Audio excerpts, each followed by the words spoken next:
Muito bem, amigos, estamos aqui para desejar a todo o pessoal da Caixa Federal uma boa prova e dar uma mensagem para o dia da prova. A primeira coisa é que vocês realmente leiam com atenção. Se uma questão é muito difícil, no caso da matemática, não vale a pena perder tempo, porque ela vale a mesma coisa que uma que se pode responder mais rápido. Então, como estratégia, é fazer as que você sabe, e se alguma for muito demorada, segura, cuida para não perder, deixar alguma em branco, para não depois errar a marcação, né? Mas tenhas muito cuidado, né? E não perder tempo excessivo, porque tu tem que, a prova CESP é como um rally, tu tem que saber dosar. Tá? Então, uma vez feitas as demais, realmente se sobrou tempo, aí claro que tu vai voltar a fazer. Mas é que aí, se tu já está apertado de tempo, e tu perder esse tempo nessa aí, que é uma questão, tu vai comprometer 10. Então, eu não estou dizendo assim, deixa uma. O que eu estou tentando dizer é não deixa 10.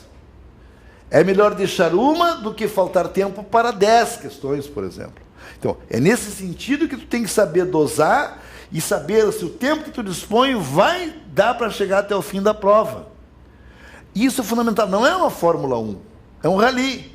Tu tem que saber que tu tem tempo de chegar.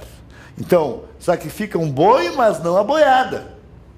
Isso é muito importante. Se tu quiser arriscar um chute, nessas que tu vê que é muito trabalhosa, a marca certa. Porque eu já expliquei em aula que praticamente 99% de uma questão longa e trabalhosa, ela tem que ser certa. Porque se ela for errada, o cara que vai errando várias vezes, vai errando, sem que ele vai acertando. Né? Isso em termos de chute. Mas o principal é, faça até um certo limite. Se vai perder tempo, perde o boi, mas não perde a boiada. Essa é uma dica. E o que eu diria para vocês? Eu poderia dizer tudo que já disse no curso, né? Mas eu vou preferir fazer um nexo entre uma série heterogênea e uma homogênea, que essa é a minha mensagem. Quer dizer assim, pensem, em vez de sair como cachorro surdo acordando para qualquer lado. Então, a minha dica é resolver na página 175 da apostila grande, que corresponde, aí que está, é no capítulo, aquele de taxa interna de retorno, que eu acho que deve ser a 277 da outra apostila. Tá? A questão 7 da ESAF, que diz o seguinte, se você não achar, eu mesmo vou dizer agora para vocês. É uma questão que faz a gente pensar, e a minha dica é, pensem. Então, o indivíduo deve 181.500 em 6 meses. 0, 1, 2, 3, 4, 5, 6. Aqui ele tem que pagar para o caixa 181.500. E deve para 12 meses, então 7, 8, 9, 10, 11, 12. Aqui ele tem que fazer uma entrega de 380.666. E ele quer transformar esse pagamento em uma série uniforme de 4 pagamentos trimestrais postecipados, ou seja, ele quer pagar aqui, quer pagar em um trimestre, que quer dizer 3 meses, aqui é meses, sabe? Aqui é meses, e aqui vai ser trimestres. Então ele quer pagar a primeira no primeiro trimestre, a segunda no segundo trimestre, a terceira no terceiro trimestre, 9 meses, e a quarta aqui. Mas ele quer transformar numa série uniforme, ou seja, todas as parcelas iguais. Então eles estão fazendo um comparativo entre série uniforme e série não uniforme. Então vamos ler. O indivíduo deve 180.500 vencíveis em 6 meses e 380.666, que é número, hein? Vencíveis em 12 meses. E quer substituir essa dívida por 4 pagamentos iguais, trimestrais, postecipados em relação à data zero,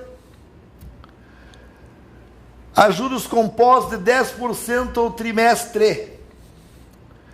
Tá? 10% ao trimestre. Então, o indivíduo deve aquilo lá e quer transformar essa dívida em uma série uniforme de 4 pagamentos trimestrais, postecipados em relação à data zero.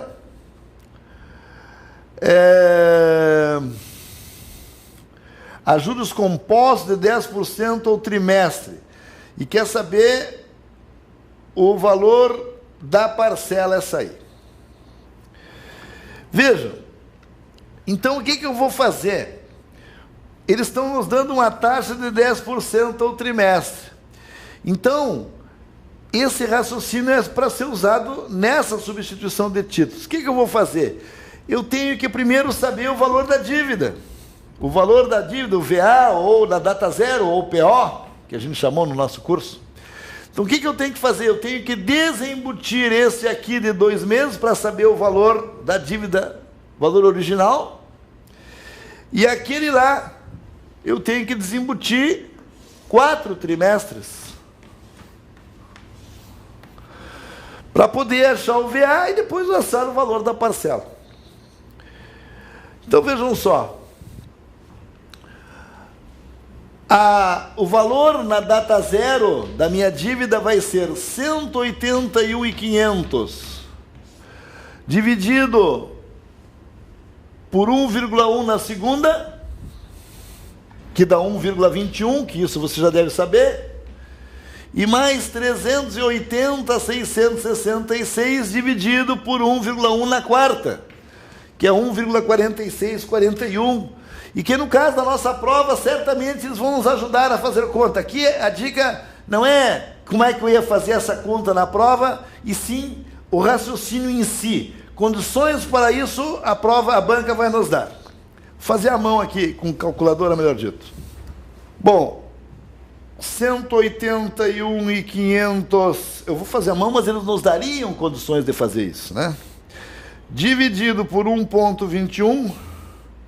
vai nos dar, isso aqui nos dá 150 mil, redondo, e isto aqui, 380.666, dividido por 1,4641, que espero que você já saiba isso de cor, que é 1,1 na quarta, dá redondinho 260 mil.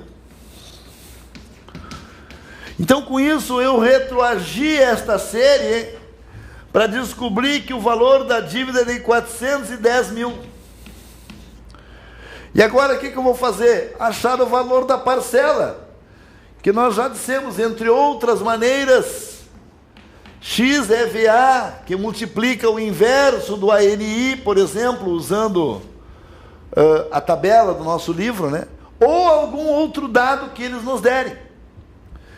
Aqui no meu caso é apenas dar a dica de que como é que eu consigo trazer de uma série heterogênea para depois aqui engatar. Então eu descubro o valor da série e agora financio normalmente. Então X vai ser 410 mil. Aí, claro que N é 4 parcelas a uma taxa de 10%. E isso está na nossa tabela 6. E a nossa tabela 6... em 10% em 4 meses, dá 0,31547. 0,31547. Fazendo essa continha, 410 mil vezes 0,31547, nós encontraremos 129.342,70. Então, 4 parcelas de 129.342,70. Nada que nós não tenhamos dado na prova, na aula, mas o que eu quero dizer é que eu consigo embutir, desembutir. A minha dica é aquela história: relembre todo aquele capítulo de embute para frente ou desembute, dividindo, desembutindo, dividindo por alguma coisa. Lembrando que dividir por 1,1 na segunda é a mesma coisa que eu multiplicar por 1,1 na menos 2. E aqui seria a mesma coisa que multiplicar por 1,1 na menos 4. De resto, pessoal, eu vou dizer o que já disse em aula.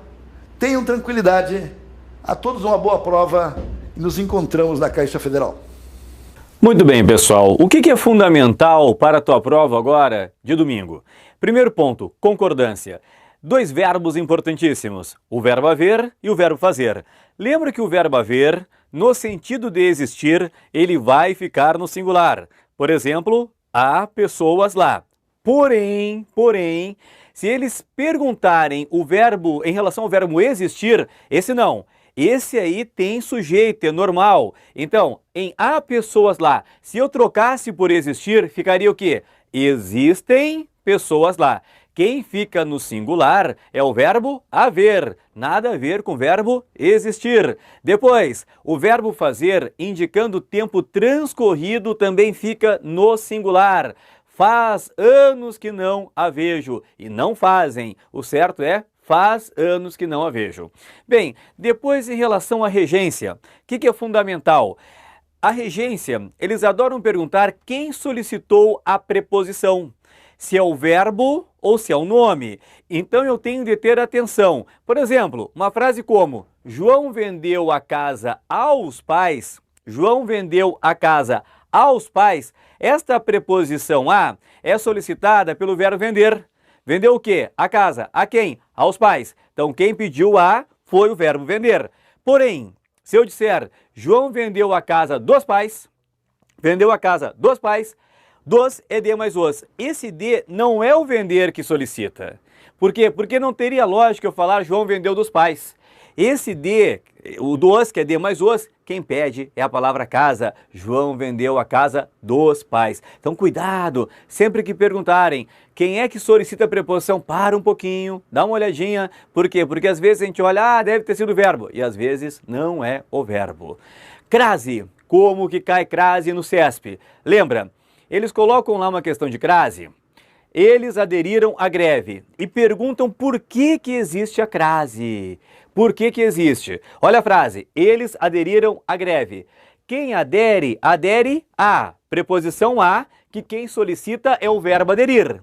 E greve é um substantivo feminino que aceita o artigo a.